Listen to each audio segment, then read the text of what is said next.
Está no ar, Aldeias e Quilombos.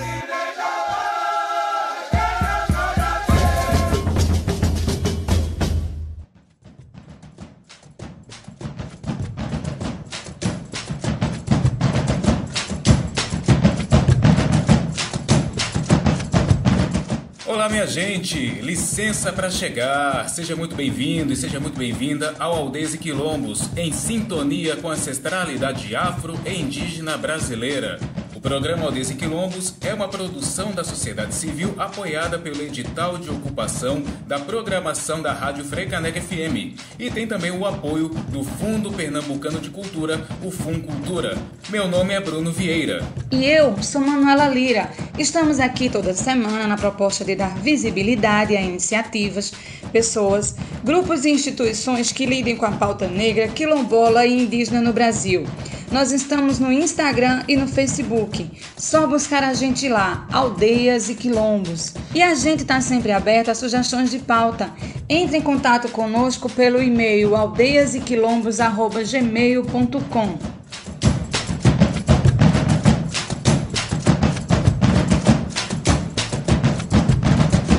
No programa de hoje, a gente vai falar sobre a comunidade Chucuru de Ororubá. Em sintonia com a ancestralidade afro-indígena brasileira, Aldeias e Quilombos está no ar. O povo Chucuru de Ororubá habita um conjunto de montanhas conhecido como Serra do Ororubá, na cidade de Pesqueira, no agreste de Pernambuco. Os registros sobre esses indígenas datam do século XVI e desde então indicavam que a sua ocupação nessa região já sofria transformações devido aos violentos processos de expropriação de suas terras. Nos últimos anos, com a reapropriação do seu território tradicional, os Chucuru têm se organizado para fortalecer as atividades agropecuárias e firmar sua importância na economia e também na política local. Um dos nomes mais conhecidos é de Francisco de Assis Araújo, o Chicão, famoso cacique Chicão, que assumiu a liderança do grupo em 1988. Por conta de sua intensa atuação política e forte mobilização pela terra indígena Chucuru, Chicão foi assassinado em maio de 1998. Seguindo os passos do cacique Chicão, Irã Chucuru é uma das sementes guardiãs do povo indígena de Pesqueira.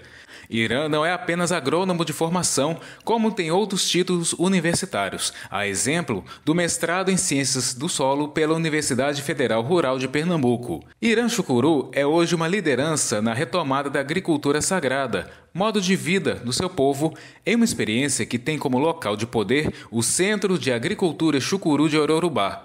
Como ele gosta de dizer, é cuidador desse terreiro, onde é liderança religiosa e integrante do coletivo Jupago Crecá.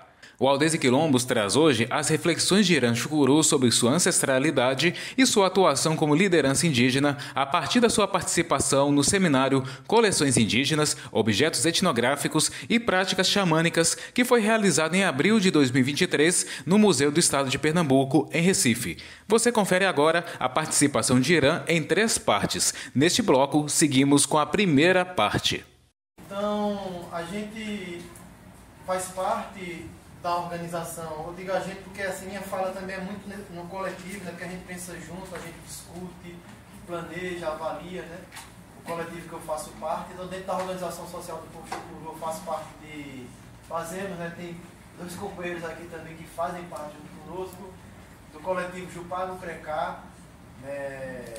Aí o Jupago, né? Tem o Jupago no nome, que é o coletivo que vem animando, discutindo, provocando, sistematizando, né, compartilhando experiências do que a gente chama agricultura modo de vida, né?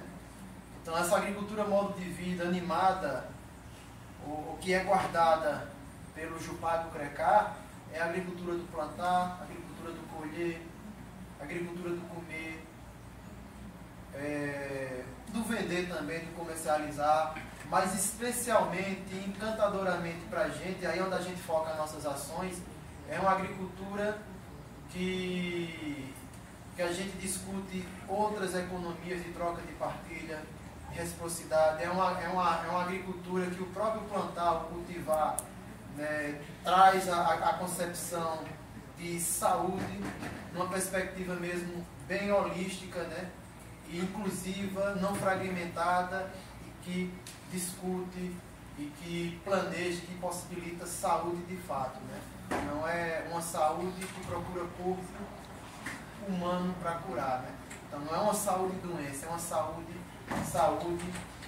é também essa coisa da economia, como eu falei, de partilha, reciprocidade, né? Por exemplo, sistema tradicional de cura, né? A medicina sagrada, ou as tradições de conhecimento que está nesse universo da medicina sagrada, ela não cabe nela a economia monetária, né? A moeda, né? Então é até ofensivo, né?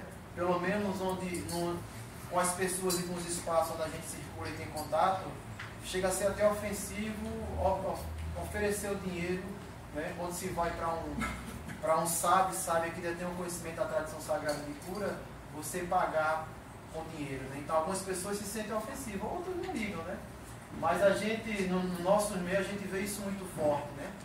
Essa coisa. Então, é outra relação, mas além do plantar, colher, comer, curar, festejar, né? Cuidar, essa coisa de uma educação, né? Que possibilita outras leituras e outras manifestações de mundo, né? Mas ela é também anterior ao próprio plantar, né? E é baseado nessa conexão, nessa relação íntima com a natureza e com o sagrado, né, que possibilita a leitura ou a organização de tempo, que eu venho chamando agora recentemente de tempo encanto, né?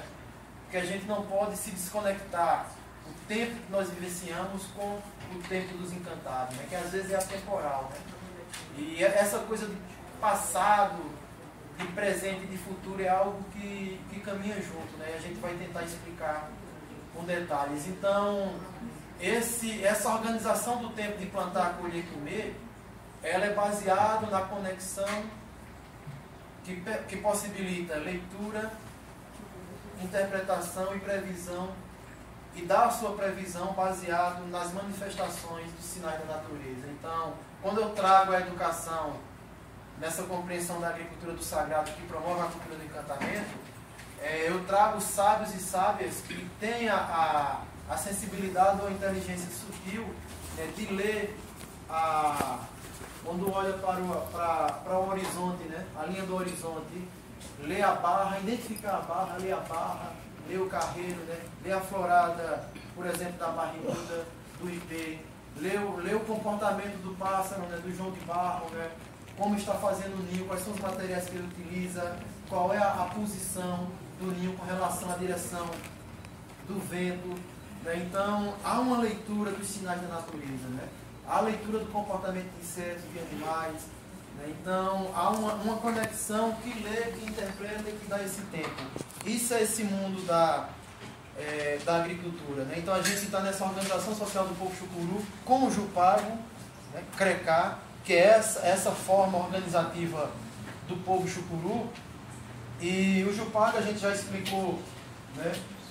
E aí até entrou em alguns detalhes. Esse Jupago eu ganhei do meu sogro, né? Ele já tinha esse Jupago, né? Ele não me falou o tempo, mas é muito antigo. E a surpresa para nós, Manuela, tudo certo, estou vendo agora. E a surpresa para nós é que é um Jupago que quebra um pouco essa tradição, né, sagrada do candeeiro, né? É o Jupago que é da Jurema Preta. Então isso torna ele mais sagrado ainda. A Jurema é nossa mãe, né? É a mãe pequena, é a mãe dos humanos, né? Para nós indígenas, Chucuru. Então é de Jurema Preta, né? E esse Jupago ele se tornou o símbolo, a marca do coletivo Jupago Crecá. Então, o Jupago, ao mesmo tempo que ele é força, então, Jurema é extremamente resistente, né? O candeeiro, o candeia também é extremamente resistente. O candeeiro tem esse nome porque ele dá uma brasa muito forte, uma fogueira com candeeiro, né? Dá aquela brasa forte, resistente e duradoura, né? Então, o significado para nós, por isso que a gente assimilou o nome Jupago Crecá, né? Porque o Jupago é força, é resistência, né? É luz para o caminhar, né? Já que ele representa essa luz baseada na planta. E além de ser força e resistência, ele é também harmonia, né? Porque ele marca um ritmo só. Ele leva ao povo a uma pisada só, né? Então ele vai marcando quem está na frente ao som o mestre gaiteiro toca o membi, vai outro mestre na frente, né? E aí ele vai marcando um ritmo baseado no som da gaita, né? Isso faz com que todo o povo pise no mesmo compasso, na mesma harmonia, né? Então, a gente adotou o Jupago Crecá por causa da força, por causa da tradição e por causa da união, né?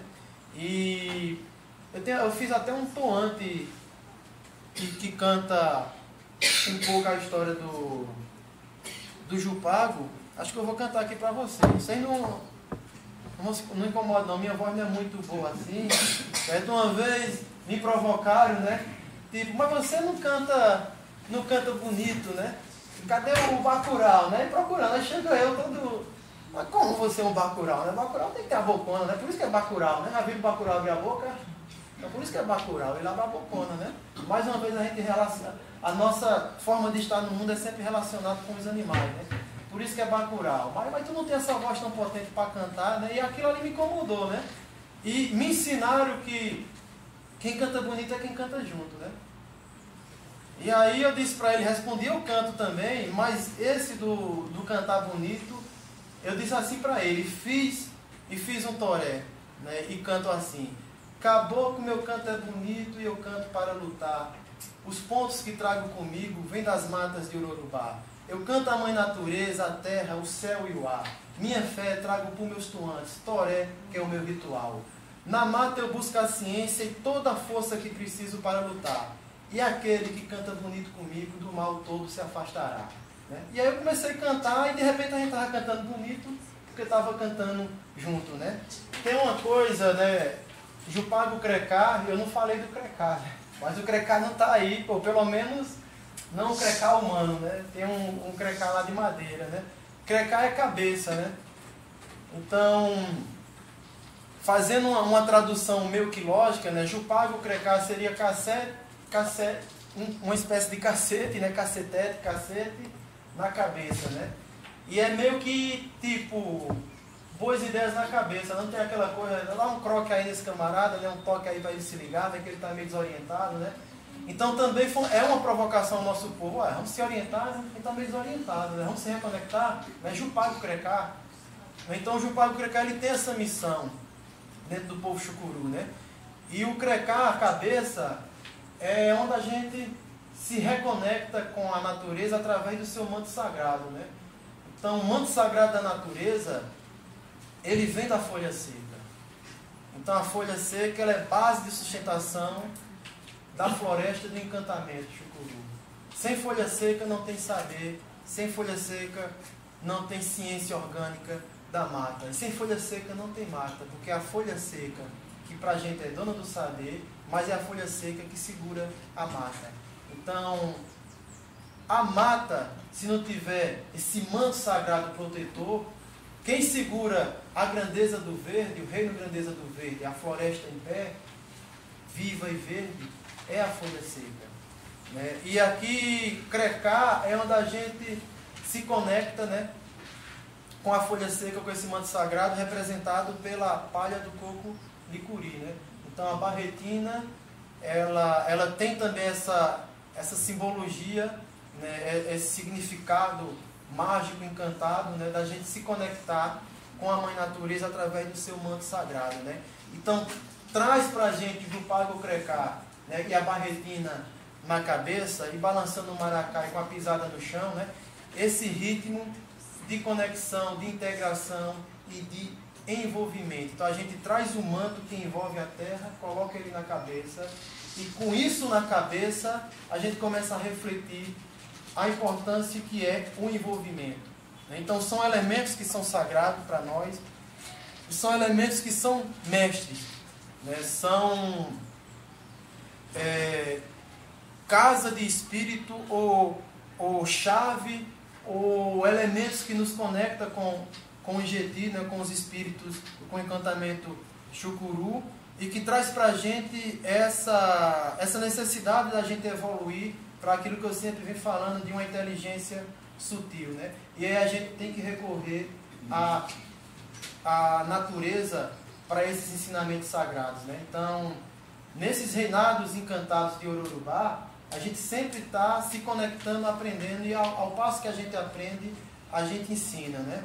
Você está no programa Aldeias e Quilombos pela Freicaneca FM 101.5, a rádio pública do Recife. Nós vamos para um rápido intervalo e já voltamos.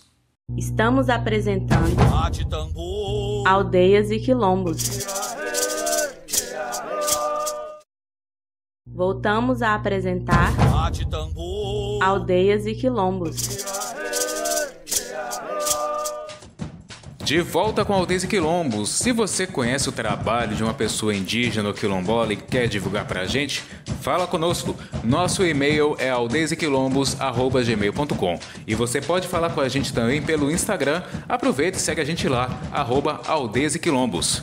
No nosso segundo bloco, continuamos com bate-papo sobre a comunidade Chucuru de Ororubá. A gente segue ouvindo as reflexões de Irã Chucuru sobre sua ancestralidade e atuação como liderança indígena, a partir da sua participação no seminário Coleções Indígenas, Objetos Etnográficos e Práticas Xamânicas, evento que foi realizado em abril de 2023 no Museu do Estado de Pernambuco, em Recife. Confira agora a segunda parte.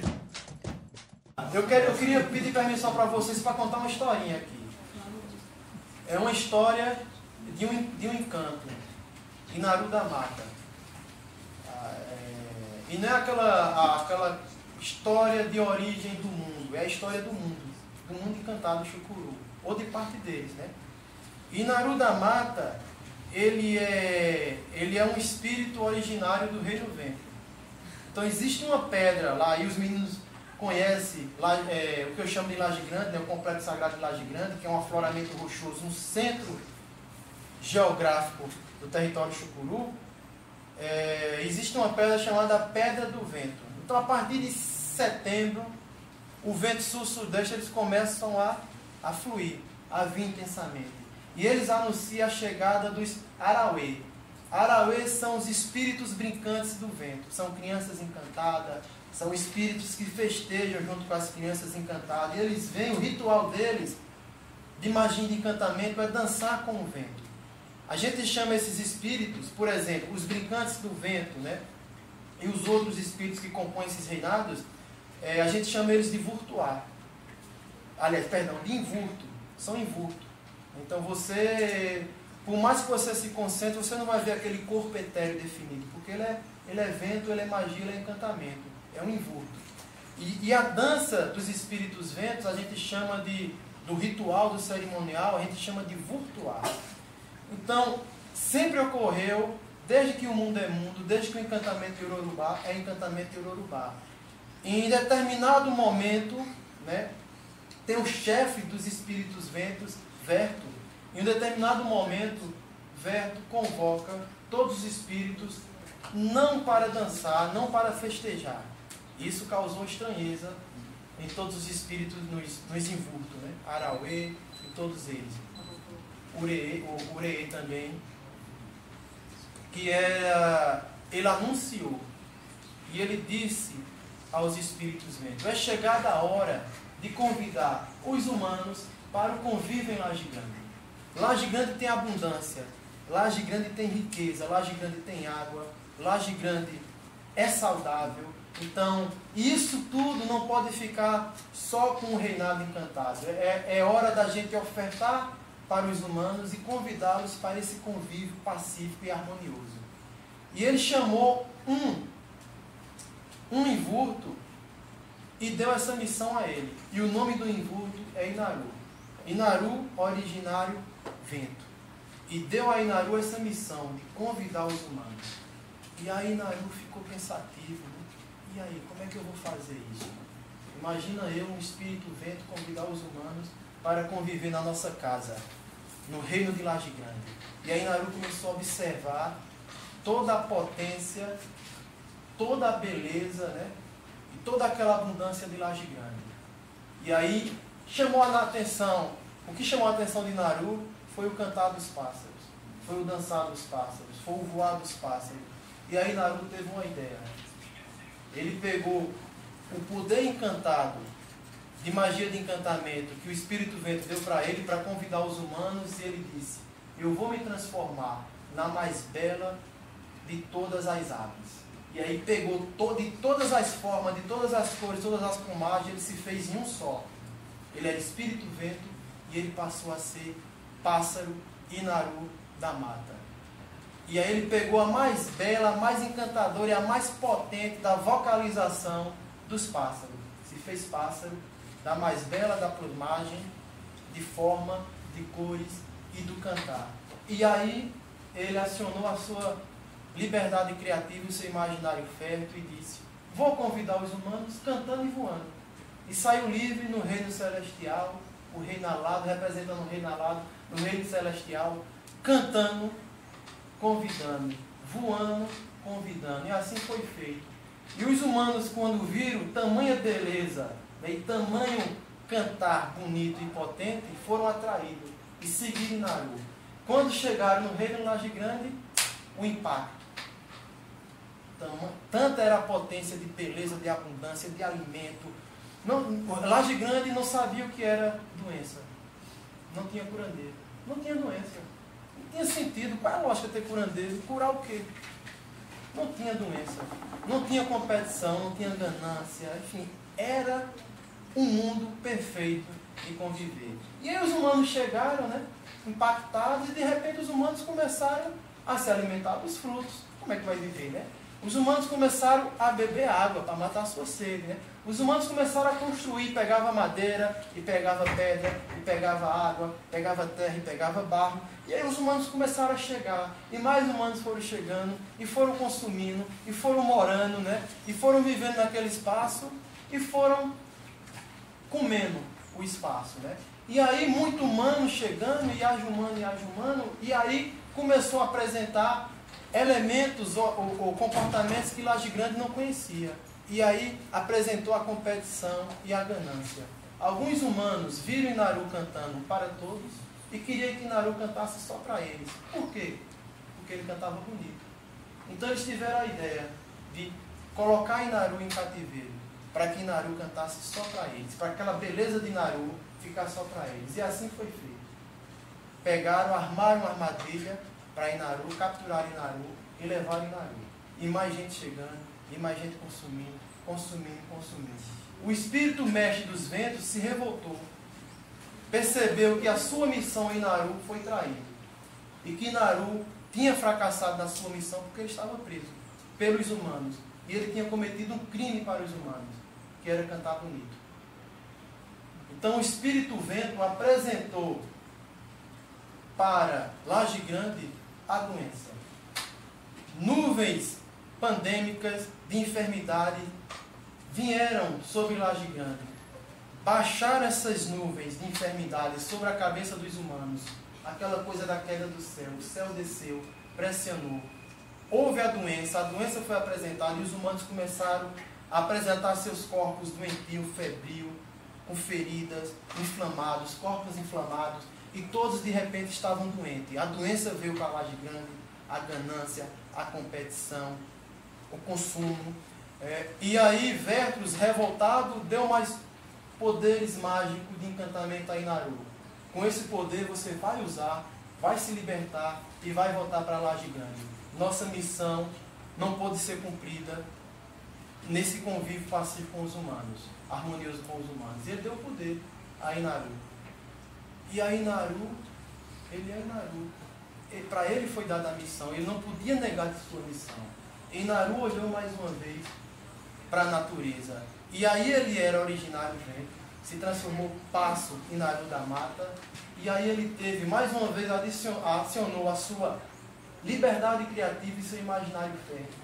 Inaru se transformou em Eva curandeira. Eva de Inaru.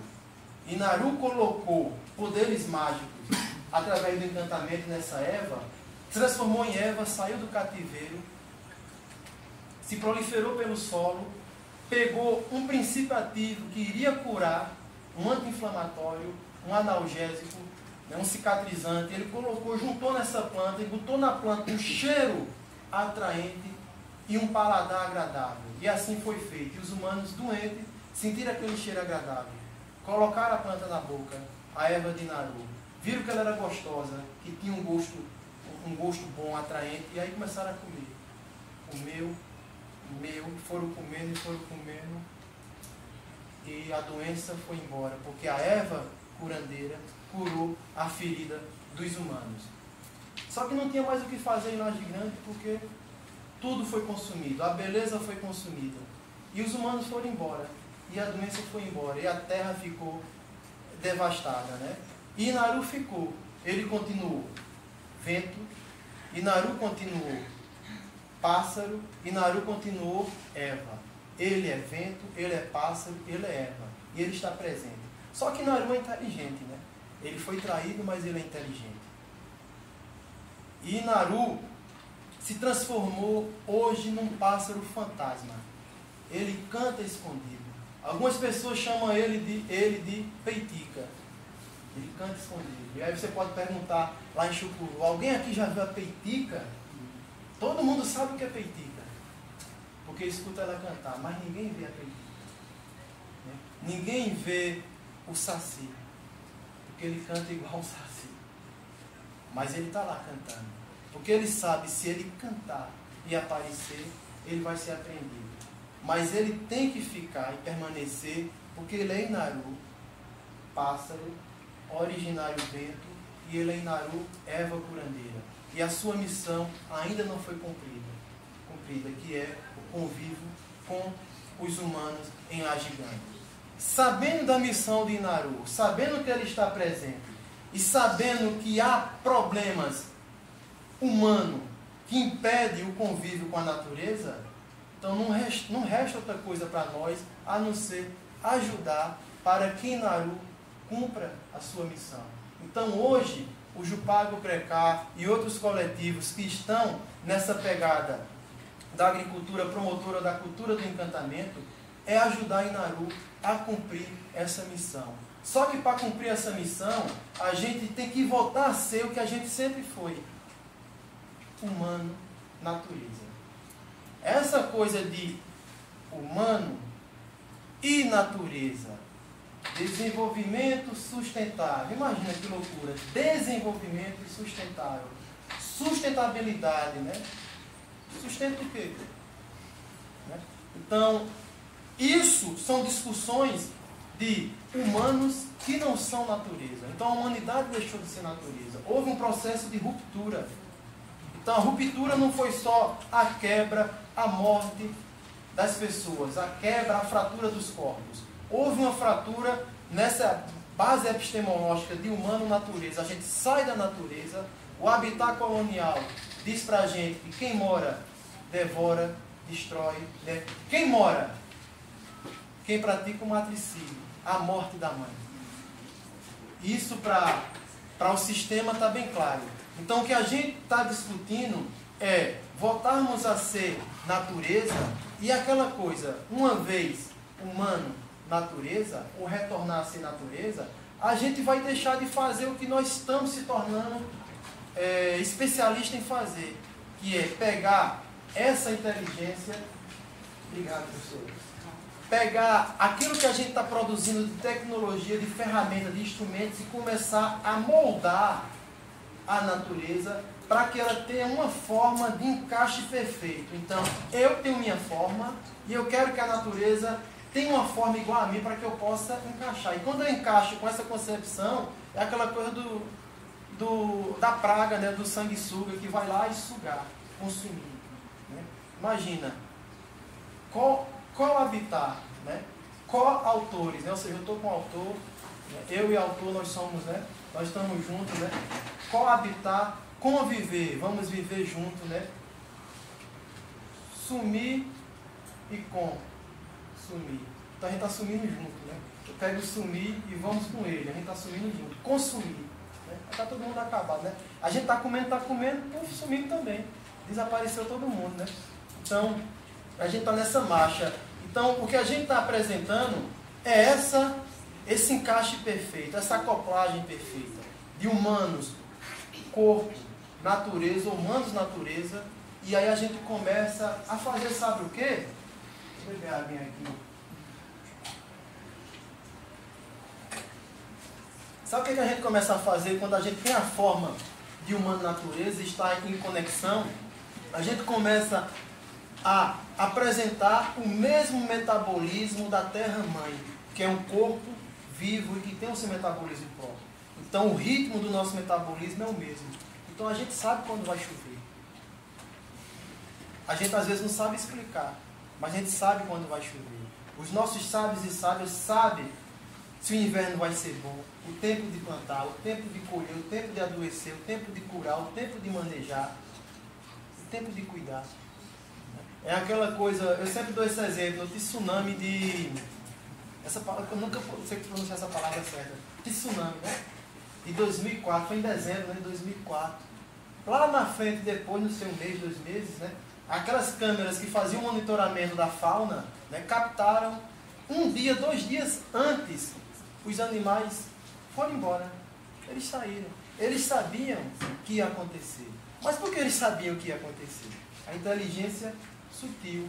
Existia uma conexão. E eles sabiam que ia acontecer. E muitas pessoas sabiam o que ia acontecer. E hoje em dia as pessoas não sabem mais. Mas é por quê? Porque estão desconectando também. Mas porque a gente está em um planeta em processo de adoecimento, onde existem mudanças nesse macro-organismo, nesse metabolismo. Então o planeta Terra, acho que se eu não me engano é Leonardo Boff que traz essa metáfora, né? E é fato, Gaia prova isso, né? E hoje está vindo mais forte a teoria de Gaia, mas a gente sempre chamou a Terra de mãe. Aí a teoria de Gaia diz que, de fato, é um macro-organismo vivo, né? Que tem mecanismos próprios que garantem essa vida, né? Então, a Terra é um organismo vivo, doente, febril, e que sua febre nada mais é do que uma ação para aniquilar ou expulsar o patógeno. E o patógeno é a pessoa humana, não natureza. Então nós somos. Krenak e outras lideranças traz essa reflexão, né? O coronavírus não é o vírus. O coronavírus é o sistema imunológico do planeta ativo, reagindo, atuando em cima do patógeno que somos nós. E é isso que vai acontecer. Né? Aliás, isso já está em curso. Agora é aquela coisa, né? Quem paga a conta, né? Que a gente estava discutindo hoje cedo na Rural. Quem é que paga essa conta, né? E aí, mas Irã, como é que vocês estão fazendo? Qual é a mágica? Existe uma mágica. A própria natureza, que ela é mágica, ela é potente. E a gente inspirado na natureza, e aí mais uma vez, por isso que eu fiz questão de, por detalhe, contar a história de Naru. E Naru é a nossa inspiração. Ele traz uma pedagogia de passarinho. Ele traz uma pedagogia de conexão. Alguém aqui já teve a curiosidade, e aí eu vou discutir essa coisa da acoplagem estrutural perfeita. Alguém aqui já teve a curiosidade de observar o beija-flor, beija-flor? Sim. Beija-flor, né, com o seu biquinho lá, né? E aí quando ele vem é perfeito o encaixe. E vê lá que agilidade e que sutileza ao mesmo tempo, age ao mesmo tempo sutil, né? Está lá pairando no ar, ele bebe água pairando, ele se alimenta pairando, ele introduz o bico na flor, ele beija a flor, ele tira o néctar da flor. E não é aquela coisa tipo, às vezes a gente encontra um pé de jabuticabeira na mata, né? Eita, pega tudo que Rodrigo vem amanhã, não vou deixar nada para ele. Leva tudo, né? Corre, leva, a gente vai render para a feira e tal, eu vou deixar, né? E esquece que não é só o humano que vai vir, né? Outros seres para além do humano virão. Mas o beija-flor vai lá e pegou só aquela quantidade dele, que ele vai precisar. Ele foi lá, beijou a flor, se alimentou, saiu. A flor continuou doce, porque tem néctar, ele não tirou tudo. A flor continuou cheirosa, a flor continuou flor. Então, a pedagogia do passarinho traz para a gente, junto com o Naru Cobral, traz para a gente essa cultura da sutileza, a cultura do baixo impacto. Você está no programa Aldeias e Quilombos pela rádio Freicaneca FM 101.5 do Recife. Nós vamos para um rápido intervalo e já voltamos. Estamos apresentando Aldeias e Quilombos. Voltamos a apresentar Aldeias e Quilombos. E estamos de volta com Aldeias e Quilombos, em sintonia com a ancestralidade afro-indígena brasileira. Só lembrando que estamos no Instagram, @Aldeias e Quilombos. Segue a gente lá. A gente segue ouvindo as reflexões de Irã Chucuru sobre sua ancestralidade e atuação como liderança indígena. Ouça agora a terceira e última parte da participação de Irã no seminário Coleções Indígenas, Objetos Etnográficos e Práticas Xamânicas, realizado no Museu do Estado de Pernambuco em abril de 2023. E aí, rapidamente, existe um povo nesse planeta que tem um calendário que eu chamo de calendário Tempo e Encanto, que é o calendário que pode também ser compreendido como uma pedagogia, que é o calendário do caminhar para a pedra. Esse povo vive de janeiro a dezembro andando para a pedra. Em janeiro esse povo sobe uma aldeia na serra, canta para o dono da pedra. De meio-dia, depois de 8 horas até meio-dia, de tanto cantar e invocar esse dono da pedra, esse ser da pedra, esse espírito da pedra, ele vai para a pedra e conversa, e dialoga, ele canta e dança e bebe água de Jurema com esse ser que mora na pedra, o dono da pedra. Quando é em maio, o povo volta para a pedra e vai discutir o seu plano de vida com o dono da pedra. Passa 3 dias lá, se eu não me engano, acho que é 3 dias que eles passam lá, discutindo com o dono da pedra e os outros encantamentos. Quando é em junho, todos saem da sua aldeia encaminhada para a pedra. Eles param, fazem uma grande refeição coletiva, reativa a memória biocultural de seus ancestrais, come alimentos saudáveis de verdade, né? se nutre do ponto de vista espiritual. Antes de entrar na aldeia séria, onde tem um cerimonial, eles pedem permissão ao dono da pedra. E a pedra tem nome, Pedra do Cajé. E eles vão lá e pedem permissão para entrar. E só entra quando pedir permissão. Depois eles vão, eles dançam, eles cantam. Quando é na meia-noite, não sei se alguém já ouviu essa história. Meia-noite, esse povo vai para uma pedra escutar o conselho da pedra. E a fé na pedra é tão grande que se cair, não volta mais.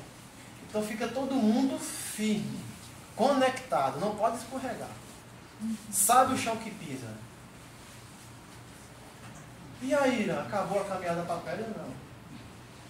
Em dezembro, o povo volta para a pedra, vai festejar a virada de ano, e tome ritual, e tome comida, porque comer ritual para esse povo é uma coisa fantástica, né? Come e dança, que é uma brincadeira. E invoca os encantados. Quando é de meia-noite, esse povo vai para a pedra, olha para a comunhão céu e terra, ele olha para o horizonte, olha para a comunhão céu e terra. Na pedra, ele olha e faz a leitura da barra do ano. E aí, baseado na leitura que possibilitou a pedra da comunhão céu e terra, ele vai dizer se o ano vai ser bom e se vai ser ruim. Então, o povo que caminha para a pedra. E aí, sabendo da história de Inaru e sabendo do caminhar para a pedra, eu acho que é o seguinte, né? Eu vou tentar conhecer bem esse povo, né? Mas me inspiro nele. Qual será o projeto de vida desse povo a não ser cuidar da pedra? Se a pedra me aconselha, se eu vou atrás da pedra, se o meu grande espírito que orienta a minha vida é o ser da pedra, por que não cuidar da pedra? E aí, essa ecologia encantada nos diz o seguinte, que a pedra é um bioindicador da saúde do território. Como é que está a pedra? A pedra está nua? Como assim? A pedra é aquele asfalto lá, aquela paralelepípedo, né? É aquilo liso, que não tem vida, que não tem musgo, que não tem link, que não tem pedra, que não tem ilha de Macambira. E a ilha de Macambira é um reservatório de água que alimenta pássaros, que alimenta mocó. É uma coisa impressionante, o mocó como a flor da Macambira. Enfim, como é que está a pedra que me aconselha? Como é que está a pedra que o caminho eu passo o ano todo caminhando e dançando e sendo motivado? Então, a pedagogia do passarinho nos leva a caminhar, aprender, ensinar. Então, baseado na história de Naru e na história do povo que caminha para a pedra, a gente não tem outra coisa a fazer a não ser cuidar dos seres que transcendem a pedra, para além da pedra. Esse é o projeto de vida que a gente defende para esse povo, que é o povo Chucuru. Então, tudo que eu estou falando aqui para vocês é baseado nessa crença de mundo.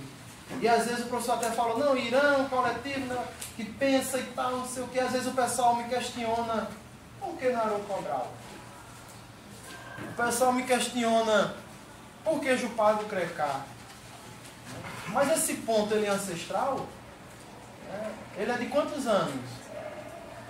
E aí aquela coisa, o projeto de vida do povo Chucuru, Manuela já participou, né, de algumas assembleias, né, o projeto de futuro, se lembra, né? Projeto de futuro, Limolaibo, Toípe. E aí vem o tema da assembleia, projeto de futuro, hoje o bem viver, projeto de vida Chucuru. Projeto de futuro, Limolaibo, Toípe. Limolaibo, terra. Toípe, velho, ancestral. Então, o projeto de vida ou o projeto de futuro é terra velha. Ou seja, o povo Chucuru está se reunindo para discutir o futuro, chamando o mundo velho. Chama o velho para discutir o futuro. O velho vai dizer como vai ser o futuro, eu não compreendo como uma bolinha mágica. Aquela bolinha de cristal que diz, né? Mas o velho, o mundo velho, o velho que eu estou falando é o mundo velho, quando vem, ele vem para nos ajudar, e essa ajuda, esse diálogo, ou esses encontros de mundos, possibilita, sim, essa certeza de que nós teremos futuro. Hoje em dia, isso é muita coisa. Isso só é possível quando a gente invoca. Então, eu não vejo o tradicional velho como uma coisa relacionada com o tempo. Para mim é atemporal. Eu vejo o tradicional velho, ou a tradicionalidade, quando tem a aprovação dos velhos, dos encantados. Às vezes, o novo, ele é ancestral. Ele é velho porque ele veio da minha conexão com o mundo velho. Né? Então, Naru Cobral, né, a história de Naru da Mata, ela vem do mundo velho. Então, se ela vem do mundo velho, ela é ancestral. Né? Então, é aquilo que Krenak fala, né? O futuro é ancestral. Por que é ancestral? Porque a gente está sempre discutindo com o velho. E às vezes é o velho que mora na pedra, né? O mundo velho, o espírito que mora na pedra. E aí, eu já vou... Eu vou me confundir aqui com o celular. Até para abrir para algumas perguntas, né? Eu já vou finalizando aqui essa fala, esse primeiro momento. Que é, lembra que eu falei dos vazios? Né? Então, em algumas situações tem um bocado de gente que parece astronauta terreno. Né? O cara está lá, tem a história do método peripatético, alguém já ouviu falar? Peripatético. Os viajantes, né, os estudantes, né? É Aristóteles, se eu não me engano, né? Ou seja, quem são os estudantes? Quem caminha, né? Então está aqui o objeto de estudo e vamos circular, vamos para cima, vamos para baixo, vamos caminhar, vamos estudar. Né? Hoje em dia está todo mundo estudando. E aí fica tudo paralisado, né? Um conteúdo que está parado e o cara fica paralisado, né? O caminhar, aprender a ensinar são conteúdos que estão em movimento, vivo. Eles estão vivos. Então, o método peripatético, ele traz isso. Só que a grande parte da humanidade, principalmente os humanos, que insistem nesse negócio de não natureza, eles não sabem o que é o método peripatético, né? E eles são verdadeiros, ou eles insistem no método ser pateta. Oh, mas calma. Calma, né? Quem é do meu tempo, a maioria aqui é tudo novo, mas quem é do meu tempo e de Renato, né? O Pateta é um cara super legal, ele é do bem. Alguém já assistiu o desenho do Pateta? Sim. Não existe maldade no Pateta, né? Mas qual o defeito de Pateta? Ele é pateta, ele não fica em pé, ele cai, ele tropeça. O grande inimigo de Pateta é ele mesmo. Quem mais machuca Pateta é Pateta. Ele se machuca por só. Né? Então a gente tem que acabar com essa coisa de permanecer pateta. A humanidade insiste em ser pateta, em tropeçar, em cair, em se quebrar.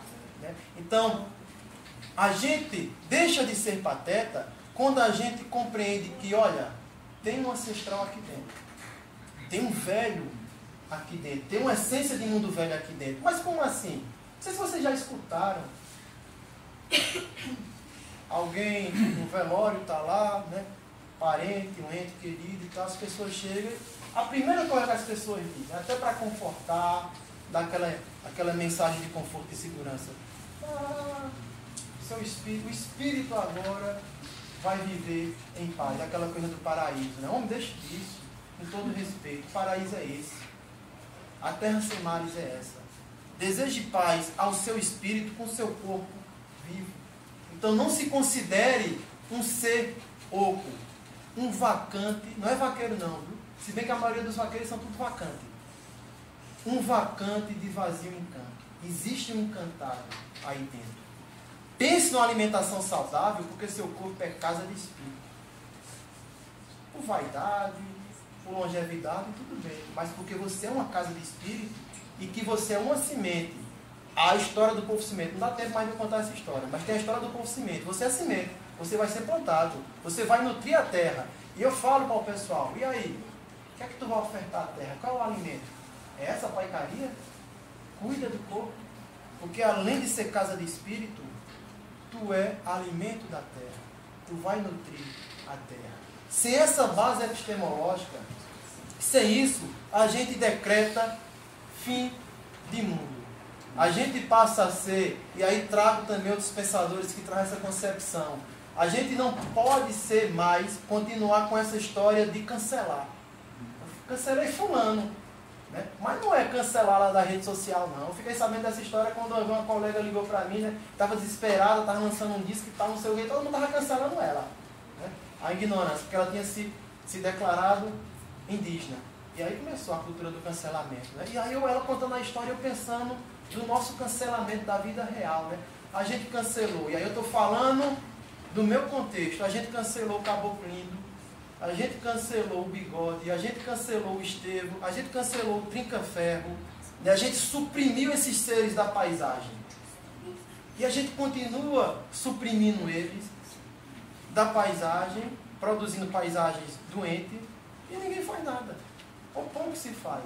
Né? E aí, para encerrar, por ser vacante de vazio encanto, eu fiz, por exemplo, eu sou agrônomo, fiz técnica agrícola, fiz agronomia, fiz mestrado de ciência do solo, fiz licenciatura em ciências agrárias, fiz gestão territorial e ambiental indígena, o curso da Penegate.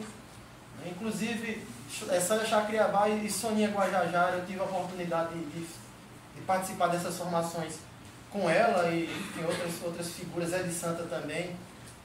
E aí, quando eu vou regenerar, eu fico olhando para o passarinho e aí eu vejo como eu sou pequeno no plantio de floresta. O passarinho planta de uma forma eficiente, prático, né, com resultado e com profundo conhecimento que eu nem chego perto da ciência do passarinho. Então, se ele planta floresta com muita mais sabedoria e eficiência do que eu, por que eu vou cancelar o passarinho? Ele está fazendo um serviço social, ele está plantando, ele está cuidando, ele está regenerando, e ele está cantando. E ao cantar, ele vocaliza a voz de Deus. Este é um programa Aldeias e Quilombos e você ouvia as reflexões de Irã Chucuru de Urorubá sobre sua ancestralidade e sua atuação como liderança indígena a partir de sua participação no seminário Coleções Indígenas, Objetos Etnográficos e Práticas Xamânicas, realizado em abril de 2023 no Museu do Estado de Pernambuco. O nosso programa é um espaço de trazer os cuidadores da natureza e os defensores da agricultura do encantamento, como Irã, ordônio do povo Chucuru de Urorubá. Irã é uma semente viva e multiplicadora do legado do cacique Chicão e vem difundindo seu bem viver no nosso estado, no Brasil e no mundo. Em maio de 2023, esteve na Alemanha recebendo o prêmio Lust Spring Prize e dando formações sobre a permacultura da agroecologia e a agricultura do sagrado. A gente espera continuar sendo instrumento multiplicador dessas vozes originárias tão potentes. Nós vamos para um rápido intervalo e já voltamos. Estamos apresentando Aldeias e Quilombos. Voltamos a apresentar Aldeias e Quilombos. E estamos de volta com o nosso programa Aldeias e Quilombos. Este é o nosso último bloco e preparamos algumas dicas e informações bacanas para vocês.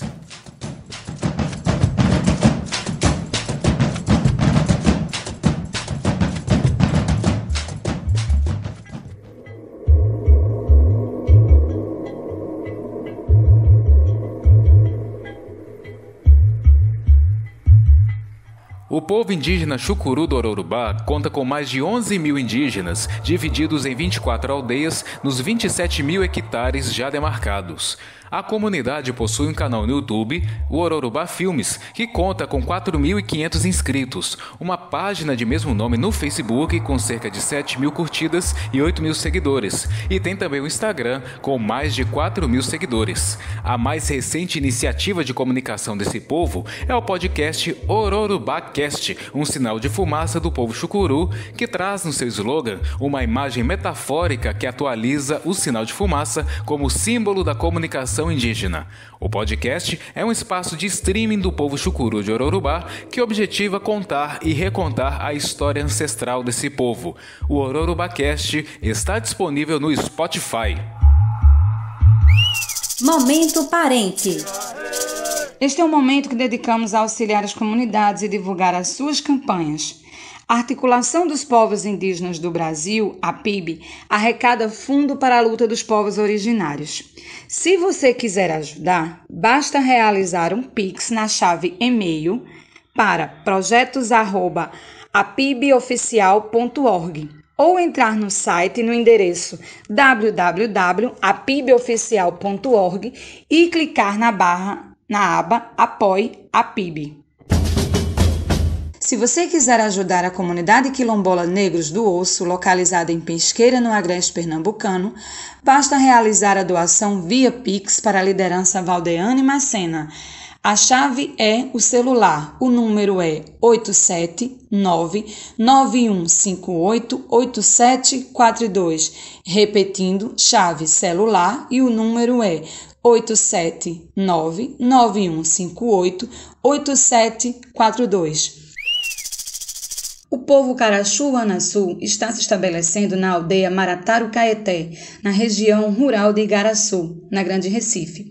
A ocupação está necessitando de doações para poder se sustentar. Dentre os artigos de primeira necessidade estão água potável e alimentos não perecíveis, material de higiene também. Toda e qualquer ajuda é bem-vinda e você pode também colaborar com o Pix. A chave para a doação é o e-mail da Associação Indígena e Contexto Urbano Caraxu-Anaçu, Acisuca. Anote a chave, acisuca@gmail.com. Acisuca se escreve A-S-S-I-C-U-K-A. A sua solidariedade faz a diferença na vida das comunidades indígenas e quilombolas. Vamos, minha gente, que uma noite não é nada. Vamos, minha gente, que uma noite não é nada. Olha, quem chegou foi Chucuru no romper da madrugada. Quem chegou foi Chucuru no romper da madrugada. E vamos ver se nós acaba o resto da empreitada. Eu quero ver se nós acaba o resto da empreitada. E vamos ver se nós acaba o resto da empreitada. Só quero ver se nós acaba o resto da empreitada. Vamos, minha gente, que uma noite não é nada. Vamos, minha gente, que uma noite não é nada. Olha, quem chegou foi Chucuru no romper da madrugada. Quem chegou foi Chucuru no romper da madrugada. E vamos ver se nós acaba o resto da empreitada. Só quero ver se nós acaba o resto da empreitada. E vamos ver se nós acaba o resto da empreitada. Só quero ver se nós acaba o resto da empreitada. Vamos, minha gente, que uma noite não é nada. Vamos, minha gente,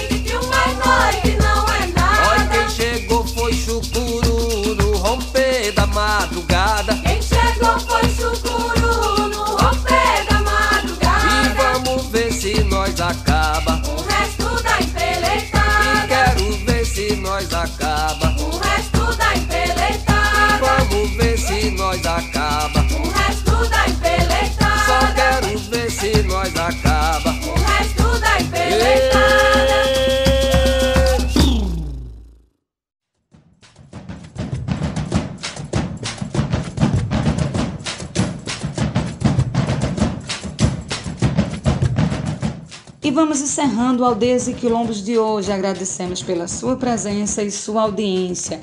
Esteja à vontade para sugerir pautas e mandar sua música. Nosso e-mail é aldeiasequilombos@gmail.com e tem o nosso Instagram também. Segue a gente lá, @Aldeias e Quilombos. O programa tem a produção e apresentação de Manuela Lira e de Bruno Vieira. Muito obrigado pela sua audiência e sua participação. O programa Aldeias e Quilombos é uma produção da sociedade civil apoiado pelo edital de ocupação da programação da Freicaneca FM e tem o apoio do Fundo Pernambucano de Cultura, o Funcultura. E até a próxima.